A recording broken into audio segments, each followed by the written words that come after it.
I'm really glad to be here. This is a topic that's very dear to me. It's something I've been speaking about since 14, and sadly it becomes more and more relevant.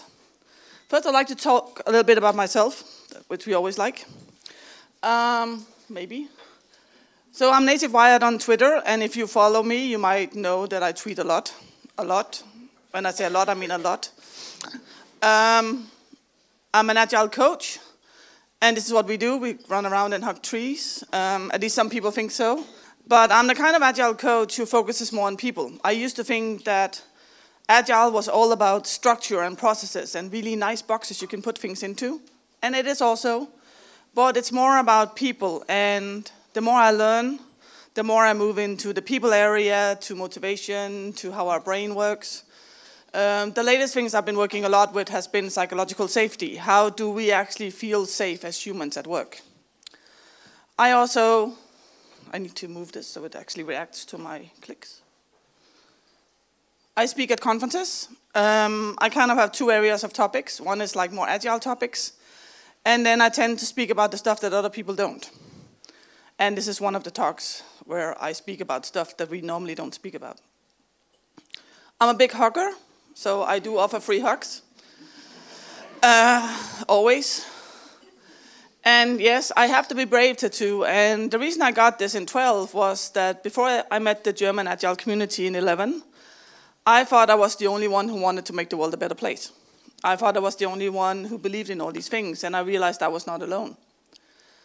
And I started becoming more and more myself, and I got this tattoo to remind me to have the courage to be who I am, and not what everyone else wants me to be. So that's the story behind that. And I'm a member of Inclusive Collaboration, which is an organization where we try to get working environments that are fit for more kinds of people than just the extroverts. Because most of our workplace is meant for extrovert people. We're supposed to speak up, we're supposed to sit in a team room, but we have introverts. We have a lot of people with autism. 1 in 73 in the normal population has autism, and it's higher when you go into IT. Especially if the mom is also in IT, which is interesting. Same with HD80, we have people who are sensitive to sound. So what we try to do is to talk to companies, talk to conferences about how can we make this better workplaces. Not just to be nice, but because we need all that diversity and brain power we can get. So far we managed to have 6 conferences actually have quiet rooms, where you're not allowed to speak and you're not allowed to interact with the other people. Just one moment. This would be easier with a headset.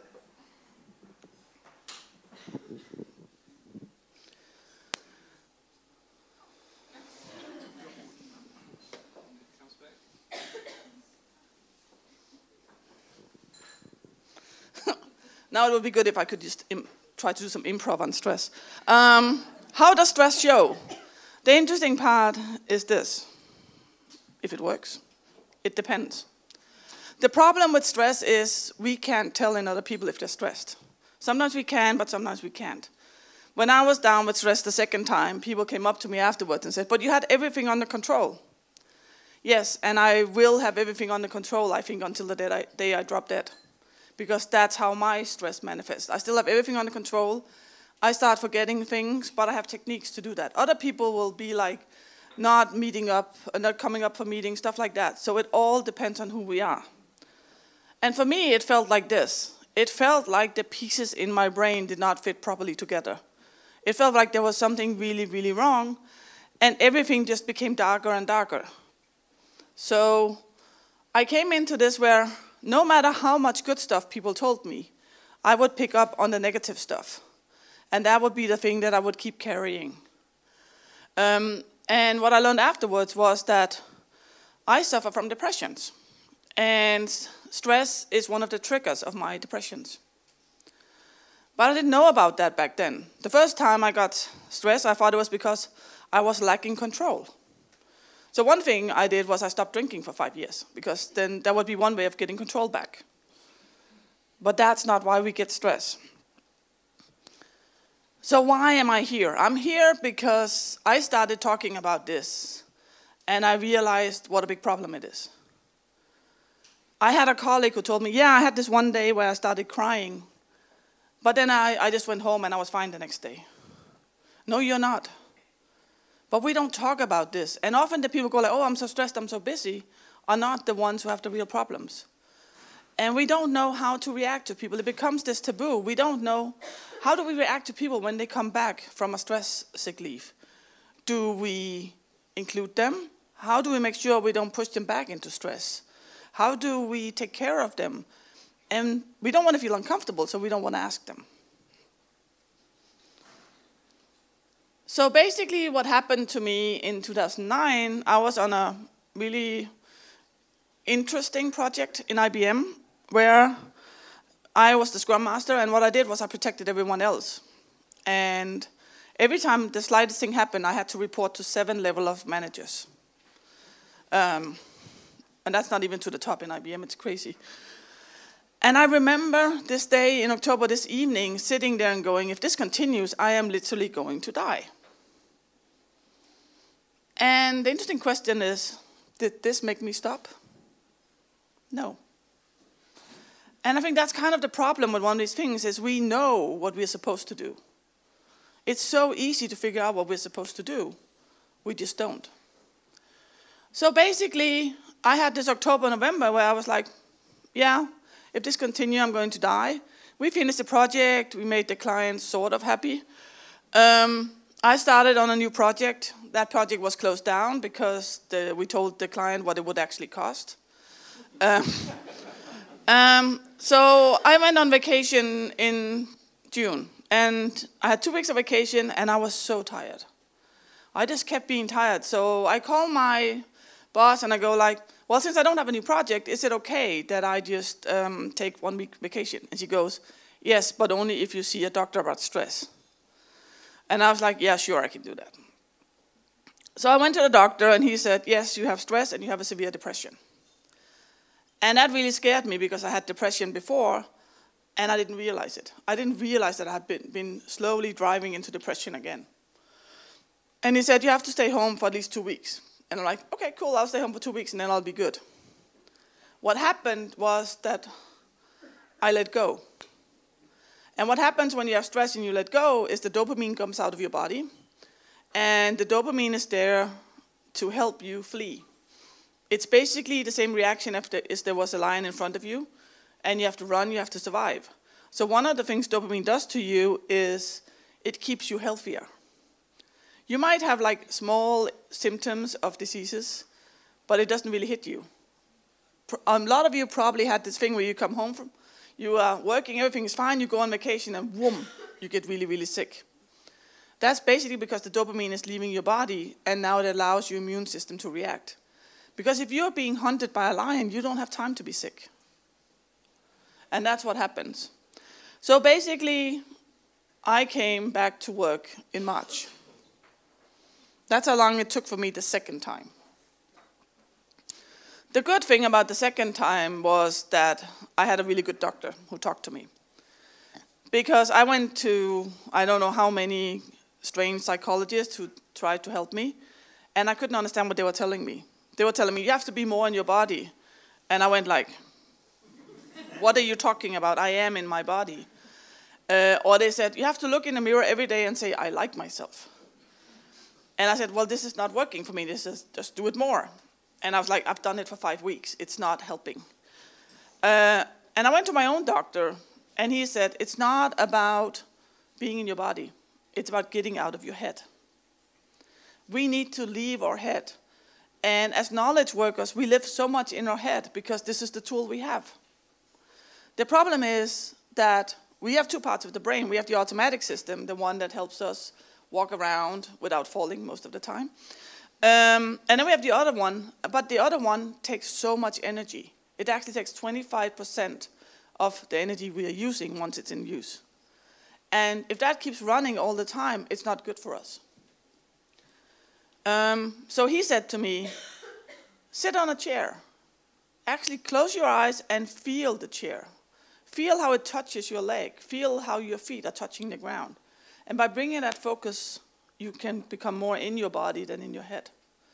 So I had to get a doctor that really helped me properly and who actually helped me work with my self-esteem as well. and not just looking in a mirror and say, I like myself, because that's not enough. So, okay, we get it. Your story, why should we care? Well, you should care because this is really scary. I don't know if you heard about karoshi, but basically it is death by work. It's a term that they have in Japan, which means that you work yourself to death. Sometimes it is suicide, and sometimes it is literally working yourself to death. I tried working with people who worked so hard, they went out and they puked and they came back to work because they were so exhausted. And still they continue working. One of the things that has been in the US, in the DevOps community the last 3-4 years, is really, really young guys committing suicide. People who cannot live up to the stuff that is expected of them. People who cannot live up to the stuff that they expect of themselves, even worse. And that's the big problem. We expect so much. And if we look at men, the main cause of death for men between 15 and 45, maybe interesting to hear, it will come up at some point, is suicide. And this is the case in maybe Germany, Denmark, Sweden. I know what, I need to see what, Great Britain. I have Great Britain twice, that's because one of them is supposed to be Germany. So actually in Denmark, Sweden, UK, and Great Britain, the main cause of death for men between 15 and 45 is suicide. One of the reasons is the culture that we have. Boys don't cry. They're not supposed to show emotions. They're not supposed to be weak. And a lot of people misinterpret having stress as being weak. It's just because I'm not good enough. It's just because I don't know how to handle my work. If I would just be good enough to structure, to prioritize, to do whatever, then I wouldn't be stressed. And it's okay for women to admit they're weak, but it's not okay for men. So they have only one choice, and that's to hide it if they don't want to talk about it.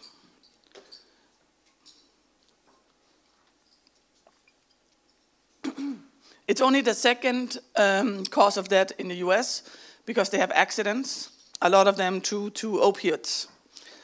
So interesting enough. But also because our brain physically shrinks. This is something I learned earlier this year, and I cannot pronounce that part of the brain. But our right temporal junction physically shrinks if we don't spend time doing nothing.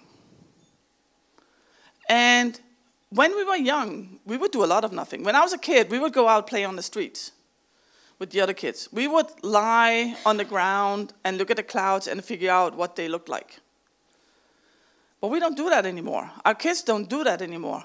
A lot of the kids I see will be going, oh, we need to do this on the weekend and that on the weekend. We want to go to this museum. We want to try these things out. We have our phones. We have all these things that we keep doing, so our brain never gets any time to do nothing. And our brain physically shrinks because of it. By the way, I will send this link, slides to Zipgate so you can get them afterwards.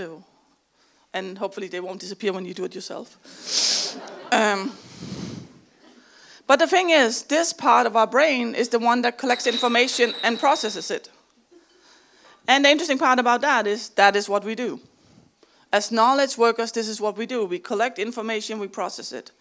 Whether we write stuff or we talk to people or whatever we do, we collect information, we process it, and we do something about it. And also, innovation is in the part of the brain. And if we want to kind of keep moving, we have to be innovative. We have to develop new things, because otherwise we're just going to grow stale. And basically what we do is we ruin this part of the brain because it shrinks. And that's part of what stress does to us, because it's in an alert position all the time. And stress is good for us. I mean, it saved us from lions. And it's good for us temporarily. Like, one of the most known fears of people is speaking in public. Most people who would step up here would be terrified. That is good stress, because you kind of, okay, now I need to perform. You get the adrenaline, you're ready to perform.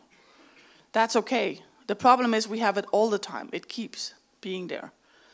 And it shuts down the front part of our brain. It shuts down the part of our brain that makes rational decisions. We need to get that back. We need to figure out how to get that. And the thing is, it's not just about stress, because stress has side effects. It can lead to, or it can activate, if you have something latent, stuff like paranoia. If you have latent paranoia, this can actually be activated by stress. It can give you anxiety, depressions, panic attacks. And I even know people where who are bipolar, where this was latent and was activated because they had a long period with stress. So a lot of the mental issues that we have latently can actually be activated by stress. And this is something we talk about even less, because this is embarrassing. There's something wrong with our head. It's much easier if we break a leg. We can see it. It's like it's broken, there's cast on it. That's fine, we did something. But our head, we must be crazy if there's something wrong with our heads. It's not something we talk about. Some surveys last year showed that 25% of Danish people are afraid to work with a guy who's bipolar. 25%. That's a lot. We are afraid of these things, so we don't talk about them. And we don't want to have them because we don't want to be weak. But the thing is, they exist. And if we don't start talking about it, if we don't remove this taboo, how are we going to handle these things? And there's interesting research that actually shows that some of these things can be helpful. Like the people who are the best at estimating are depressive people, because they give more realistic estimates. So they did big research where it showed that if you ask people, so will you be in the 50% best drivers of the country or the 50% worst drivers of the country? Around 98% will be in the best 50%. If you go to an emergency room at a hospital, you take people who have been in an accident and who admit it's their fault. 80% will say they're among the best drivers in the country, except for people with depression. They usually have a more realistic picture, which also means that there's a benefit to this. If we know we have these things, we can use these things to go in and get a more realistic picture of how things are. So with all these things, we talk about autism as something that is scary, but it also means for some autistic people that you are more systematic, that you can do some things that more neurotypical people can't do. People with ADHD, some ADHD, sometimes can't focus, but that also means that their brain goes like whoop, whoop, and they get these ideas that we would never get to. We need to take all these things and actually use them instead of just hiding them away and making us embarrassed about it. Also because then we use a lot of energy on this. And if we lose a lot of energy on this, that's energy we can't use on working, on being people, on having a family. And there's probably more that I don't know about. So the interesting part is we see this more and more. And I think there are different reasons. One of them is we are lucky, we are privileged, we have food. There's very few people in the Western world who don't have enough food.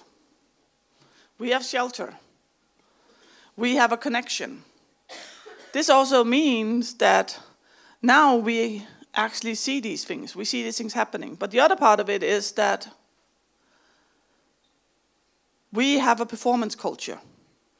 We become more and more about doing,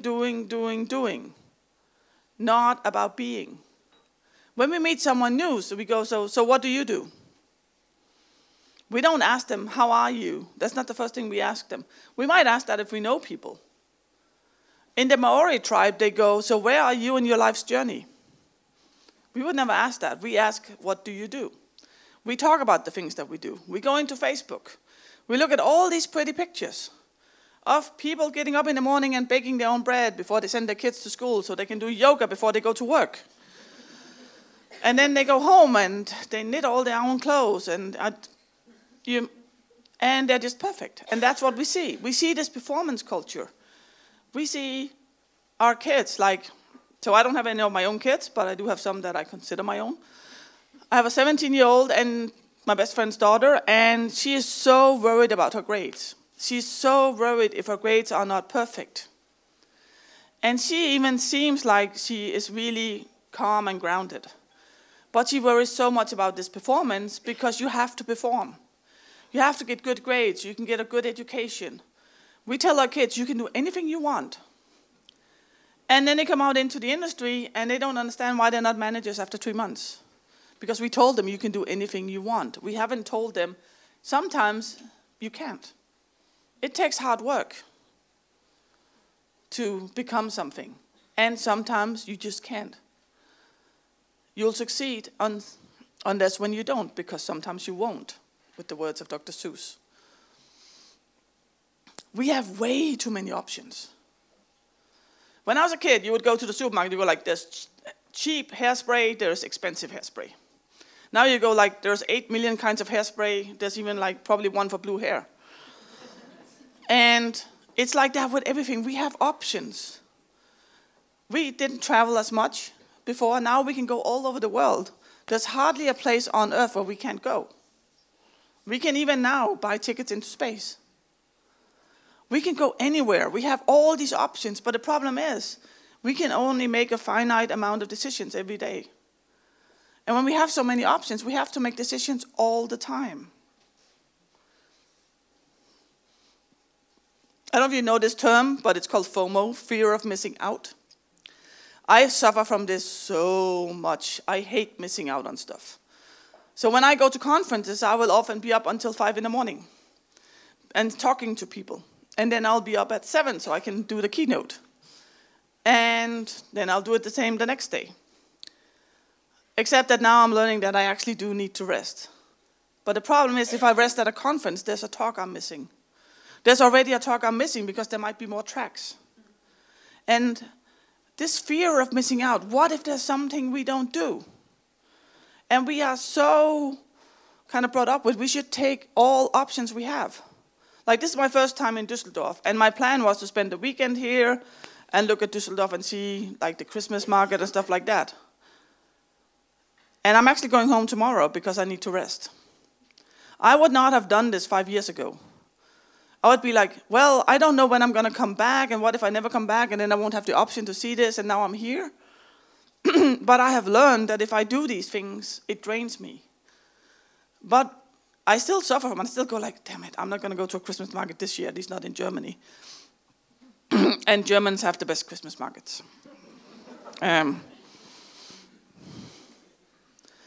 So when I did this 2 years ago in Copenhagen, there was this photographer, and he said, maybe it's because we value doing more than being in today's world. And I think this is very true. We stopped valuing just being. We have all this doing, and not being. I remember sometimes when I would visit my grandmother, we would have what in Danish is called skumring, which means that when the lights outside start to dimmer, and it's a little bit dark, but not really, you would sit in the darkness and you would tell stories before you turn on the lights.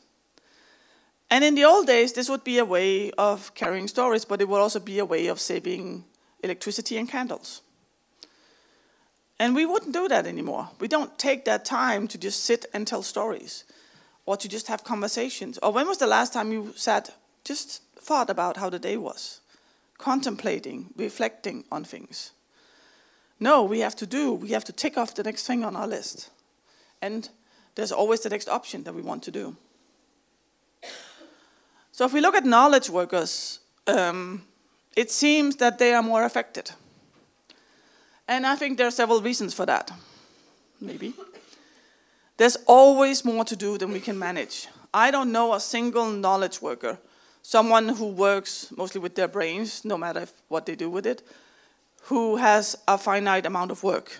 Who go, I'm just going to do this, and then I'm done for today, and there will be something new tomorrow, maybe.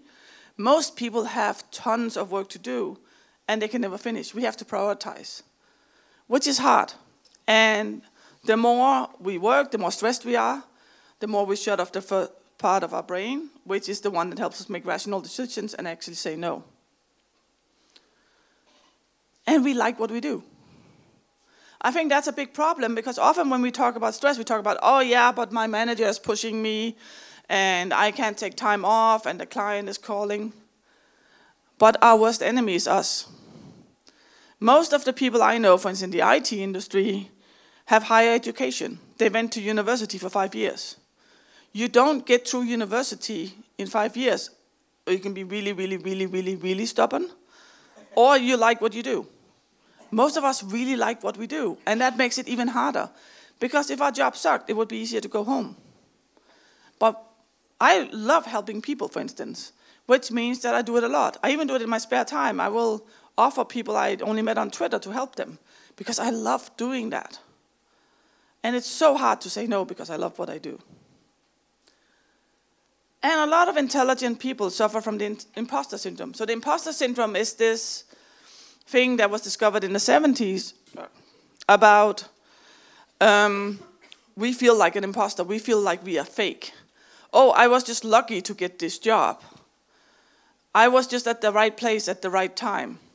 If I just work really, really hard, nobody will find out that I'm actually not good at what I do. And it's quite common. It's up to 70% of the Western population who suffers from this at some point in their lives. Great actors suffer from it. Liam Neeson, I saw him in an interview where he said, someday somebody's going to find out that I'm actually above 60 and I'm not supposed to do an action movie. And professors who've been professors at universities for 30 years who go like, someday somebody's going to tap me on the shoulder and say, well, John, there was a big mistake. You're not supposed to be a professor. And this stresses us, and we don't want to be caught, so we work even more. So that maybe if I just work a little bit harder, nobody's going to find out that I'm not good at what I do. Just a little bit more.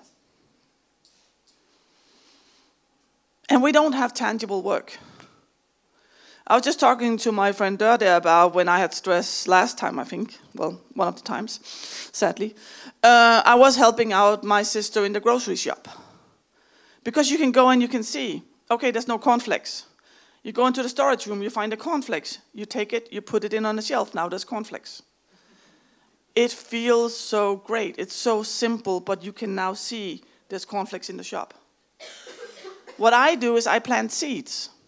I help people feel better about themselves. I help people take responsibility. I help people with a lot of things. I help them collaborate. I help them give and receive feedback. And sometimes I don't even see the result. Sometimes I'll see the result a year after. Like, I was just working with some people in Spotify, and one of the things we wanted was for people to go into other teams for a month, 2 months, and try working there. And we were so sure we could achieve this in Q4 17. And then this year, in Q4 18, it started happening. More than a year after, and the funny thing is we had actually forgotten that goal. But what we had been working on is making it safe for people to try out things and to make mistakes. And then they tried doing these things a year after. And I was just lucky, because it was like 2 weeks before I stopped that I actually saw the result of this. So we don't have that tangible work that makes us see what we do. And we don't have any natural limits, because our work is here. And when we leave our work, our brain comes with us. If you are a carpenter, you need a workshop to go in and do carpenting. We don't need anything except our head. No matter what you do, if you're a programmer, only a small part of programming is actually typing on a keyboard. It's basically thinking, it's processing, it's finding out new things. And we take our brain with us all the time. And we can trick it into actually stopping to do these things. But most of the time, we will just continue doing these things. I know some people who, I met this guy, he said he claps a tree. So he has this tree outside his door, and when he comes home, he just goes, okay, I'm going to leave my work here, and he goes in. And next morning when he goes out, he touches the tree again, and he takes his work with him. To kind of make a physical thing, to make your brain see, okay, now I'm leaving work. But we are not very good at doing this. We just have this work, and we just keep continuing doing this work.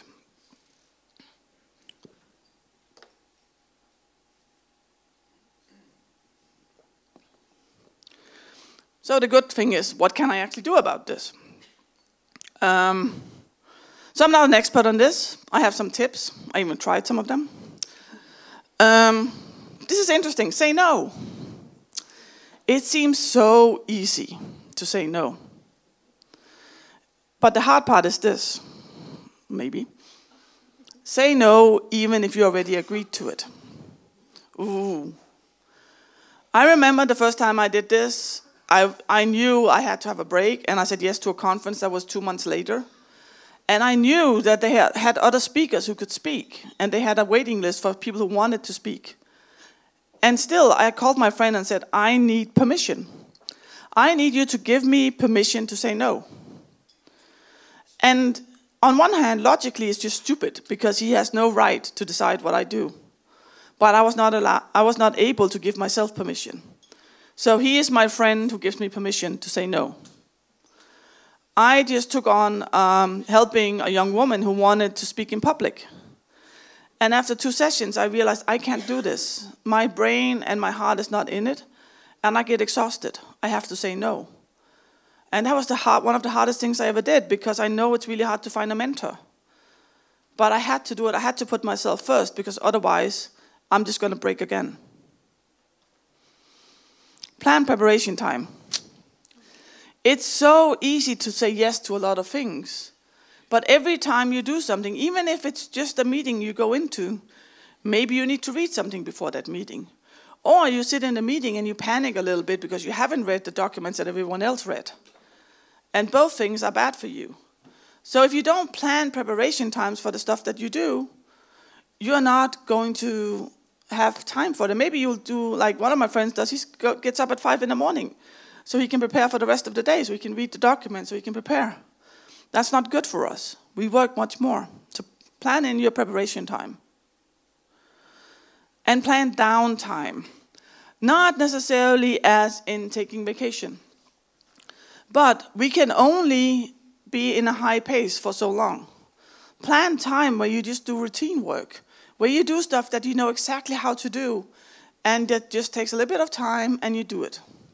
So don't work in this high pace all the time.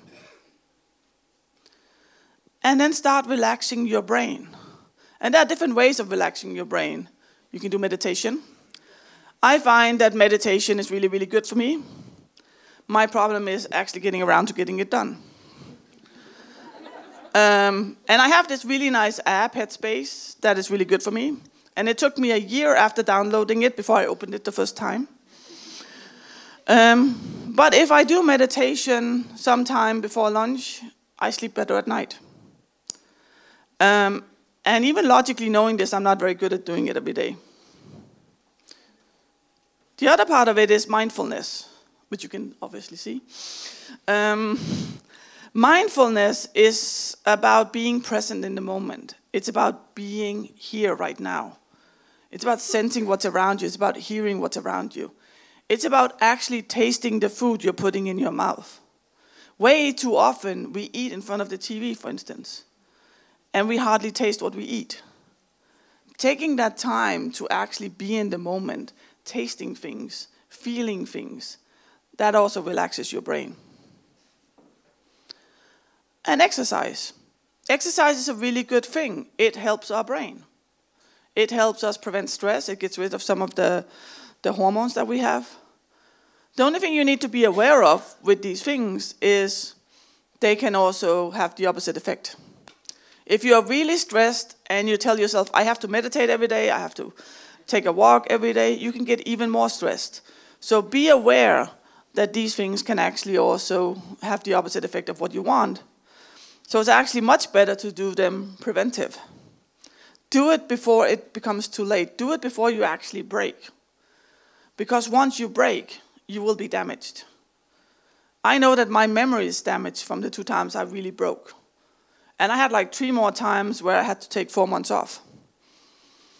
And that's why one of the reasons I'm a consultant is because that means I can take 4 times off, because I decide. And I need that. One day maybe I'll learn to have a more sustainable pace. But right now the way it works for me is I work really, really hard and then I take time off. And that means that When I'm at that point, I can't do these things because then I start stressing myself because I want to do these things. So do it preventively. Ask for help. Oh, this is a hard one. Some people think that asking for help makes you weak. Asking for help makes you strong. Asking for help means that you know yourself well enough to actually ask for help.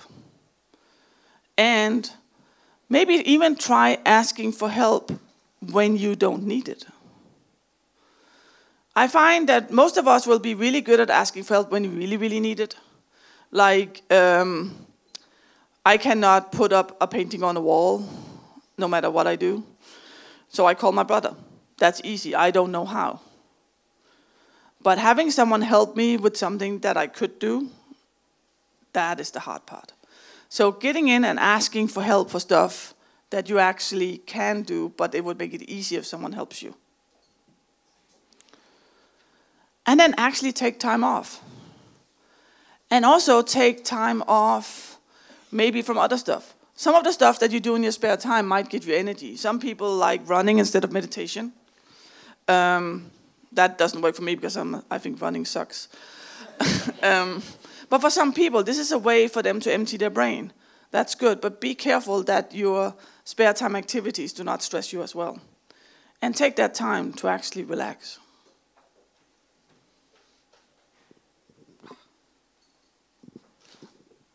Well, at least I'll get good muscles from this. So what can I do to help others?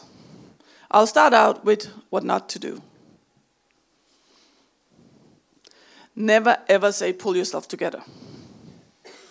Because we have probably been telling ourselves this for a very long time. And if you tell people this, they will just beat themselves up. That's one of the things with both with stress and with mental illnesses, is that most of us are really good at beating ourselves up for having this. And beating ourselves up for not just pulling ourselves together.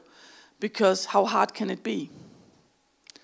When I was home with my first diagnosed depression, if it was a good day, I would make it to the sofa, from the bed to the sofa before my boyfriend came home from work.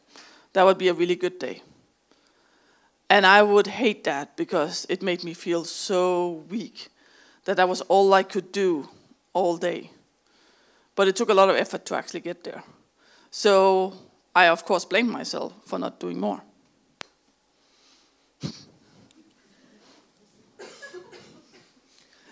Never go, many people are worse off than you. You don't have that much work, why are you stressed? Again, it's the same. We have different levels of stress. Some people can work tons of hours without getting stress. Other people can work fewer hours. And it also depends a lot on the work you do. Like if I do Scrum trainings, for instance, and help people learn about Scrum and retrospectives, I can do a lot of this. If I help people learn about psychological safety, about how to become brave, if I do one-on-ones, I can't do as much work. I can't do the same amount of hours because it drains me more. So even though, and what I do is I look at other people and go like, wait, they can work a lot more. I can't. And we all have our individual levels. So don't remind people of this. You have no reason to be depressed, stressed, have anxiety. Duh, I know. And again, that's something that we often tell ourselves. Or, it's all in your head. Yes, actually everything happens in our head. Even if you break your leg, the pain is in your head. That's the only place it is. And it would be so much easier to have a broken leg, because also, you break a leg, you put cast on, it grows together, hopefully. It works. That's not how illnesses work, how mental illnesses work. That's not how stress works. You become fragile for a very long time, and it takes a long time to build this. And yes, it is all in our head. That's the problem. That's the hard part. We can't even see it ourselves. Don't ignore them. Sometimes we tend to ignore people because we don't know what to do. We actually don't know how to act towards these people. What do we do if someone is depressed? Do we try to cheer them up? Do we tell them, oh, you don't look so depressed today, you're smiling? What do we do? What do we do with people when they come back, they've been on stress leave? Do we involve them in the work? Do we take care of them? So don't ignore them. And don't give unfunded advice. I had an uncle and he had stress and what he did was this and everything was really fine. That's not very helpful because we all have individual ways of treating things. So don't give this unfunded advice. What you can do is offer help, but do it subtle. Don't go like, oh, you look really stressed, I'm going to help you now. Take people for a cup of coffee and go like, it seems like you've been working on this task for a while. Is there anything I can do? Offer help. Be there for them. Listen. This is something we suck at. We are really, really good at listening to people so that we can respond. Because we are waiting for our turn so we can respond. But try listening to people to understand. Sometimes people don't need a solution. Sometimes they just need to be heard. They just need to know that someone is listening to them. And if it's bad, tell them to go to a professional. Maybe even take them to a professional. Because if you're feeling really bad, you don't have the energy to go to a professional. Having someone who says, you know what, I'm going to take you to the doctor. I'm going to pick you up tomorrow. I'm going to take you to the doctor. That can be helpful. Respect what they feel. Again, goes back to the you have no reason to. If someone feels this way, that's okay. Feelings are always okay. We cannot control our feelings. We can control how we react to our feelings. But our feelings are always okay, and respect that. And include people. Because people want to be part of things, no matter who they are. That's one of our basic human things. We want to be part of something. So no matter if you have a physical illness or you have a psychological or mental illness, you want to be part of things. And sometimes being part doesn't have to mean you do the same things. I worked with this guy who was in a wheelchair because he had this muscle disease. He could lift his arms like this much. And we had this team building thing, and some people came up to me and said like, oh, I think it's really bad because he couldn't really be involved. And I was like, yeah, that's true. So I went over and I talked to him, and he said, no, it didn't matter because I was there. I could cheer people. It was fine. The problem is if there's like a stage you have to go on to so that I can't actually physically go there. That's the problem. So also figure out what matters for people, because for him it was fine just being next to it and cheering the other people. He didn't have to be part of it by doing it. And then we need to start caring. We often talk about, oh, emotions do not belong at work. And I think this is a load of crap. We are people, we have emotions. If we don't have emotions at work, we spend time hiding them. If you don't care about the people that you work with, if you don't care about the product that you're creating, why are you doing it? Why are you together with people you don't care about? Show care for people. I'm not sure what he's called in German, but Eeyore is the donkey. And if you know this story, you know that he's always sad. He's always depressed. But what they do is they always include him. They always bring him to whatever they do. This is from his birthday, where he was actually really sad because he thought they forgot his birthday. But they came, they brought gifts, and for a moment he almost felt happy. That moment counts. That moment can be what takes you to the next day. That moment can be what makes a difference. So involve people.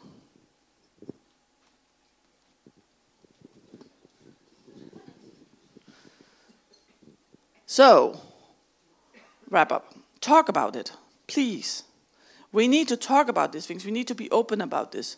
Maybe be the first one. And it's really hard to be vulnerable and be the one who says, you know what? I am not really sure I know how to handle this. But we need to talk about it. Ask for help. I already said that a few times, I think. And offer help. Instead of being afraid, maybe go up and say, you know what? I would love to help you, but I don't know how. What can I do for you? I am afraid that I will push you too much. So how can I involve you in the work without actually pushing you over your boundaries? talk to people and rest. We need a lot more rest than we think. And talk to each other. Or rather talk with each other, not to each other. Because we need to talk, we need to tell our stories, we need to tell how we feel. And, like I said, care. I will also send these slides to Zipkit, I think I said that once, and there will be links to some of the research, and there's links to stuff like some really good videos about depression called I Have a Black Dog, His Name is Depression, which is a 5-minute video from an Australian institute for depression called the Black Dog Institute. Because it really shows what it's like to have depression. Because a lot of people think it's about being sad all the time, and it's not. But it is a little bit like always having this black dog with you, and you don't have any choice. You have to bring it with you. And you can learn to live with your dog, and that's what you have to do.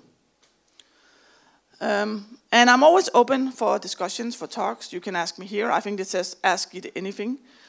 So feel free to do that. But if you don't feel comfortable talking here, my information is also up there. So thank you for listening.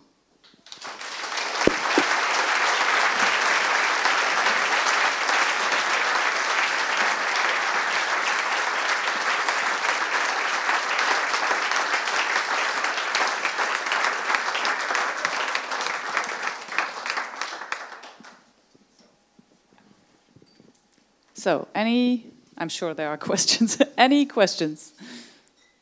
Yeah.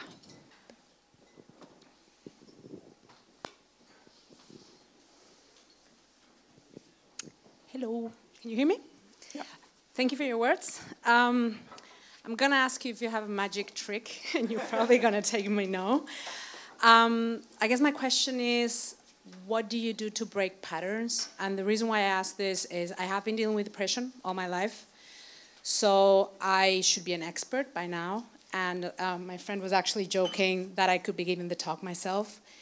But even though I know all these things, I know the theory, I have this big bag of tricks, you find yourself sort of like in the start point again, and you sort of like make the same mistakes again, and judge yourself again and overwork yourself and don't say no and all those things. What are your tips, tricks? What do you do to sort of like, no, I'm not doing this again. I'm doing it better this time. I think the first thing is to forgive yourself. So my friend Christopher says, congratulations, you are human. And I use this myself a lot because we make mistakes all the time. The thing is, even though you feel bad with whatever you have, you also feel comfortable with it because you know it. So my first coach said, it's like sitting in a pile of manure, which is like horse shit. It stinks, but it's warm and you made your own place. And that's kind of the problem with habits, is it feels comfortable because we know how. And also we train our brain. And the thing is, our brain is really stupid, so it still works the way it does when we're on the planes. And you had like 2 options. There's like a threat, someone's going to kill us, and there's the reward, there's food. If we don't take the reward, we can eat tomorrow. If we don't react to the threat, we're going to die. So basically, our brain is naturally wired into reacting to that. So what you can do is, when these thoughts come up, if you can start catching them and turning them into something positive. Thinking about something good that happened while you were taking care of yourself. Thinking about, yes, actually last time I went to the doctor and I got help. So kind of start to retrain that. And then accept that you're going to fail, because we are really, really bad at this. And like some of the things, I have not yet figured out how to say no. I have figured out how I can call my friend Torbjørn and ask for the permission to say no. Because I don't know how. And I do the same. I have a few friends who will call me and ask permission. Because it works somehow. Even though it's not logical, because I have no decision power. So those are some of the tricks I use. But I think that the thing is to kind of start looking at all the good things. Starting at, what did you actually do? Did you actually come back to work? Yes, you did. So when you start having these things, do it. And then start preventing it. Start doing these things about walking. So one of my friends says he walks his dog an hour every night, because otherwise it becomes too big. So metaphorically, he walks his black dog, and if he doesn't take this hour walk every night, he can feel that his mood starts going down. But the thing is, it's individual for all of us. But what I try to do with myself is to, when I actually succeed in these things, I try to write it down by hand, because that way we activate different parts of our brain. I try to encourage myself. I write down stuff that I appreciate myself for. One of the things that helped me a lot was getting better self-worth. Actually believing that I am worth taking care of. That has been really a long journey and really hard to get there, but it's worth it. I find it, if I write down 3 positive things every night, that's nice, but appreciating myself, and then also appreciating myself for stuff like, I remembered to look up today and see the beautiful buildings.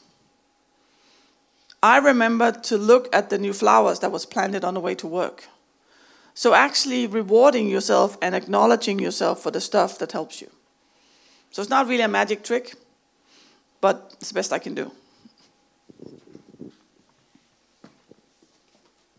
First of all, thank you so much. It's so good that you really go out with this topic. It's so important. And my question is, with the patterns, of course we all have our avoidance strategies. So the question is, what is your experience to look out to? What triggers, for example, first of all? So is there something we can look out to which really triggers it?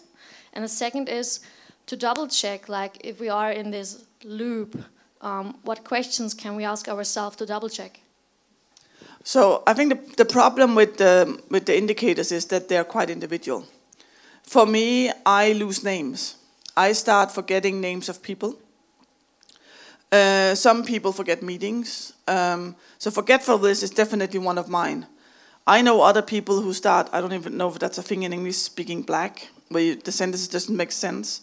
It's a Danish term at least. When you speak black, it kind of, you use wrong words, all of a sudden they come out. I lose part of my English vocabulary, for instance, as well when I'm getting stressed. So the triggers are quite individual for different people, and I think that's the hard part. But once you start knowing them and noticing them, and one of the things you can do to kind of get control of your brain is actually to breathe, which sounds stupid because we breathe all the time. But often when we ask people to take a deep breath, we breathe here. We take a deep breath and our whatever it's called, up here goes up. You need to take a deep breath down here so that your stomach actually moves. And you need to feel that, not just breathe, but actually sense how the air goes down and feel it.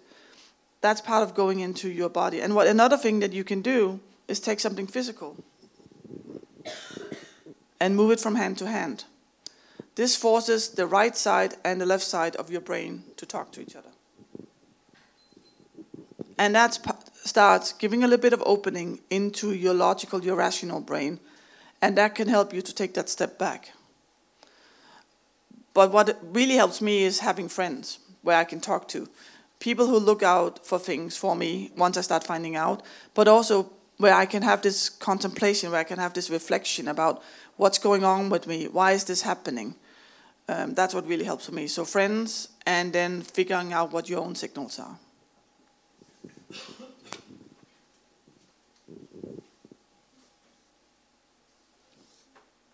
Are you sure? Because then I'll... Oh, one more. You can also come up to me afterwards. Hi, thanks for the talk. And because you just said the thing about friends, and this is actually my question, because like, how do you react as friends? You said some points that you can do, but then on the other side, like, when do you push too much, or when do you feel uncomfortable if you're being pushed too much by your friends? And also, isn't that because sometimes when a friend who you know has problems misbehaves towards you, you don't, like, you're not mad at them because you know that person has problems or struggles with something, but still you feel like that person, you know, shouldn't treat me that way, but he still does this, or she. So you kind of excuse those behaviors. So do you have any So there's several things in this. I think that if you have friends who behave badly, and you know it's because they're hurting, you still have to have your own boundaries. You still have to say this is enough, and then you might need to pull away from it to not get hurt yourself. If people do something against me, even though I know it's because they're hurting, I will tell them. I will tell them that I know this is because you are struggling, but that really hurt me. That's the first part of it. And the other part of it, I think it's impossible to help them without making them feel uncomfortable. The important part is to still make them feel safe. Because we tend to shy away from being uncomfortable. But if somebody comes to you and puts a mirror up in front of you and says, you actually have a problem, that is so uncomfortable. And they might even lash out at you because you showed them something. But hopefully they will then come back to you and go like, yeah, you're right.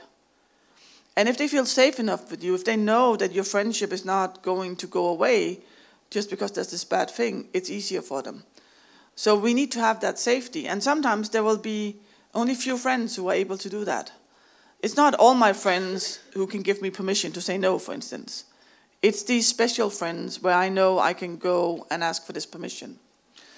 So I would kind of, sense a little bit. And then another thing that's good for our brain is go for food. Food or coffee.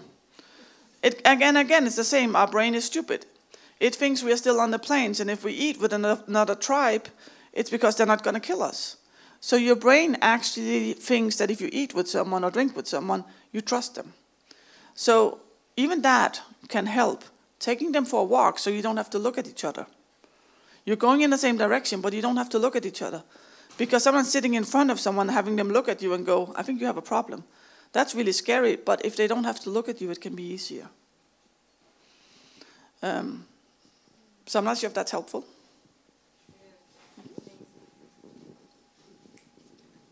Yeah, we have more. I don't know who of you shut up first. Oh, I'm sorry. Do you want it first? All right, thank you. Probably I'm the only man who talks about that. Thanks for your talk.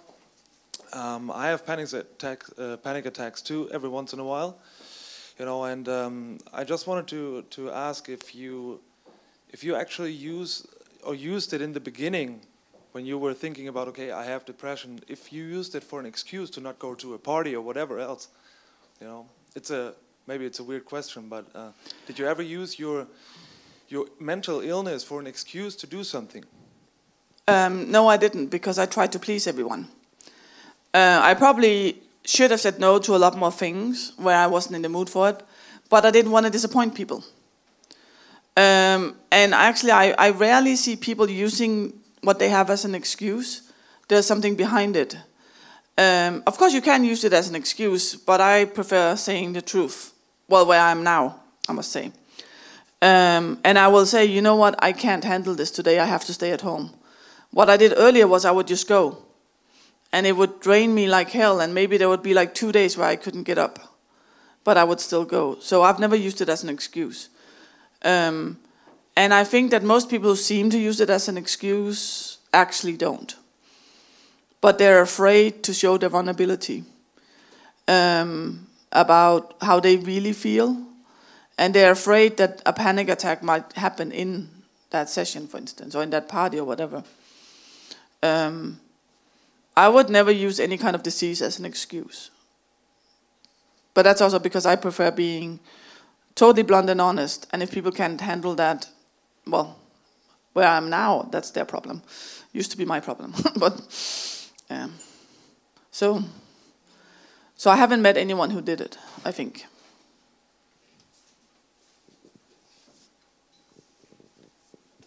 So thank you for the talk. And yes, you talked about like IT and like the field of work is maybe especially like, I don't know, there are many people that have depression. I would be interested in what did you encounter, do companies do for it? Is there anything you have seen, like how do they react if people that work there actually have depression, mental illnesses? So most of the reactions I've seen have been horrible. People not being taken seriously or told to pull themselves together. I have seen some areas. So for instance, one thing IBM does is they're really good at sending people to psychologists and actually giving them sick leave. But that's only part of the problem, is to actually heal that. So I was just at Spotify, and what they started doing is actually also looking into prevention. So they started educating their managers, how do you handle it if we have someone? Because I think the newest research they talked about was that 1 in 4 will have mental issues, which means that a lot of the people that surround us will have this. So they started educating their managers. They started looking at emotional well-being instead of just mental problems. And having role models who speak up about it. So role models who we all role models somehow. People look to us, and we can be good role models or bad role models. But one of the reasons I talk about this is so people can see they're not the only one. And I've seen companies do this, where people talk up and say, I had depression, or I'm bipolar, or I had a drinking problem and I got help for it. And actually having these things and creating small environments where you can talk about that. I've actually been in environments where we had a Slack channel about mental health, which was a safe environment, where we could just say, you know what, today is really horrible. We had people who would go, today's a year since I tried to commit suicide, I'm really feeling bad. And we then kind of invented an emoticon that meant empathy. I don't know what to say, but I care. So having these things, because when you're feeling really bad, like if you have, I don't know what it's like to have panic attacks, which means I can listen to someone who has it, but I can't really understand it properly. So if you have a group where everyone has tried to have panic attacks, you can say it, and then people go like, yeah, I've tried that. I know what it feels like. Just like I know what it feels like to have depression or to be stressed. So I've seen several places where people have these groups. We started one at IBM called the support wheel, like the ones you have on a bike, because sometimes you just need a little bit of support. So taking preventive matters, actually making it okay to have a mental sick day, having stuff like sports available, allowing people to work from home sometimes. So taking care of these things. But it's very much on an individual basis, because we all have individual ways we need to be treated. There's one more. I think afterwards we just stop here and you can approach Gitte in person. That's what she just offered after the talk. So last question here. Could you get up? Thank you for your talk. It's very interesting discussion, and yeah, pretty important topic to discuss actually. So yeah, being a software engineer from immigrant background, living in Germany with different culture, and yeah, with the German culture at work and German culture outside, where you feel you would like to integrate and have good time in here, but in the same time you feel like there are some differences in cultures, and there are also some kind of warmness or coldness or whatsoever people call it. And then you realize that you would like to make things much better, but it seems like there are many cliches or stereotypes about you or about your background being held in the mindsets of people in here, and then you are trying to fight this, but it seems like sometimes you feel like it doesn't worth it. You just like would like to relax and yeah, just keep in your own and just like enjoy your time, but this also like against the idea of integration or feeling good at the place you do, because most of the time as an IT engineer or like somebody who likes what he's doing, I feel like I do this not because of the work, or I don't have left my country just because I'm coming here just to work, but I like the place in here and I would like to be more involved. But with all these kind of cliches, stereotypes and so on, and some people wouldn't face you and tell you whatsoever, but they have many things in their mind and you can feel it or you can see it, or even in the media or even in whatsoever, and then you realize there is something wrong that need to be fixed. So as a matter of a thing that you were talking about, helping each other, I would like to raise the awareness to everybody in here, just like try to know people by themselves, not to rely on what you know already through stereotypes and so on, because it's really affects our principle as being humans first, and we are all like having some kind of unique experiences. Everybody's different. If you have seen somebody who's bad somewhere, it doesn't mean like everybody's bad. If you think like somebody coming from somewhere is like terrorist or whatsoever, not everybody is a terrorist. So it would be cool just like to raise the awareness, and yeah, if you can give some hint about this to everybody, just like helping each other. This is a kind of raising the awareness from a guy who likes Germany. Thank you.